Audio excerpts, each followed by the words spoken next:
మీ అందరికీ నా వందనాలు. మా కుటుంబాన్ని ఆదరించడానికి మీరు వచ్చినందుకు మీకు ప్రత్యేకించి నేను వందనాలు తెలియజేస్తాను.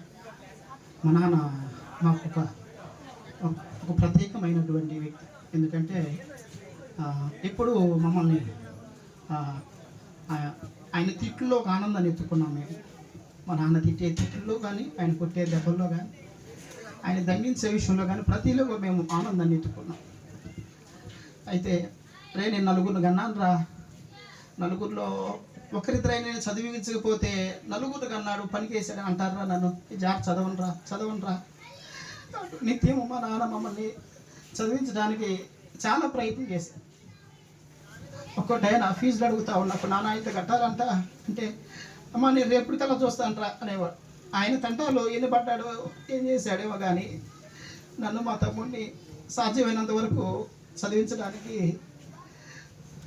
నాన్న ప్రయత్నం చేశాను. వాస్తవం చెప్పాలంటే నేను సంపాదించిన సంపాదనలో ఆయన బ్రతికి నేనైతే ఏం ఖర్చు పెట్టలేకపోయాను. ఆయన బ్రతికుండగా ఆయనకి ఏం ఖర్చు పెట్టలేకపోయాను. చివరి దశలోనే ఆయన మెడిసిన్కి ఏం ఉపయోగించాము. కానీ ఏమైనా దేవుడి పిలుపును, దేవుడి చిత్తాన్ని మా కుటుంబం అంగీకరించేటువంటి కుటుంబం మాది. ఆయన చిత్తము ఈ రీతిగా ఉంది. దాన్ని మనస్వారా మేము మా కుటుంబము దాన్ని స్వీకరిస్తూ దేవుని చిత్త ప్రకారము మేము కూడా మా కుటుంబం అంతా కొత్తగా ఏం రాకపోయినా ఉన్నవన్నీ కోల్పోయినప్పటికీ దేవుని యందే మేము ఆనందించేటువంటి కుటుంబంగా మేము ఉండాలనేది మా ఆశ. మా అందరి కోసం మేము ప్రార్థన చేయండి. నాన్నగారు ఎప్పుడు ఏదో కార్యక్రమాన్ని తలపెట్టాలని, ఏదో ఒకటి చేయాలని ఎప్పుడు ఆలోచన.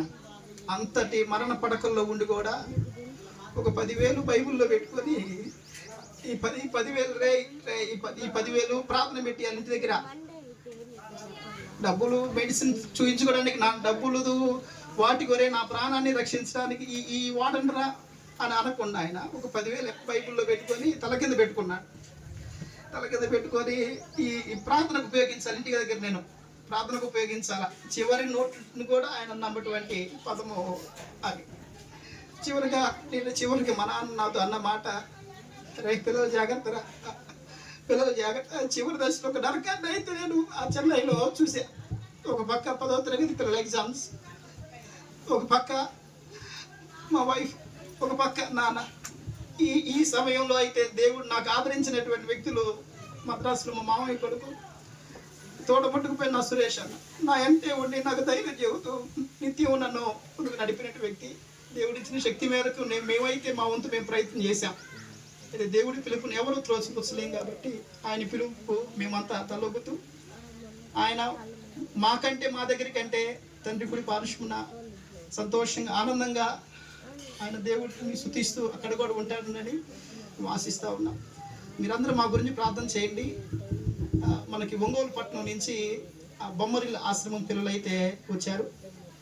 వాళ్ళకి నాన్నగారి పేరు మీద కొంచెం మనకున్నటువంటి శక్తి మేరకు కొంతమంది పిల్లలకి మనం పుస్తకాలు, సంవత్సరానికి ఉపయోగపడే పుస్తకాలని ఆశ్రమానికి ఒక 3 రైస్ బ్యాగులు ఇవ్వడానికి దేవుడు శక్తినిచ్చాడు.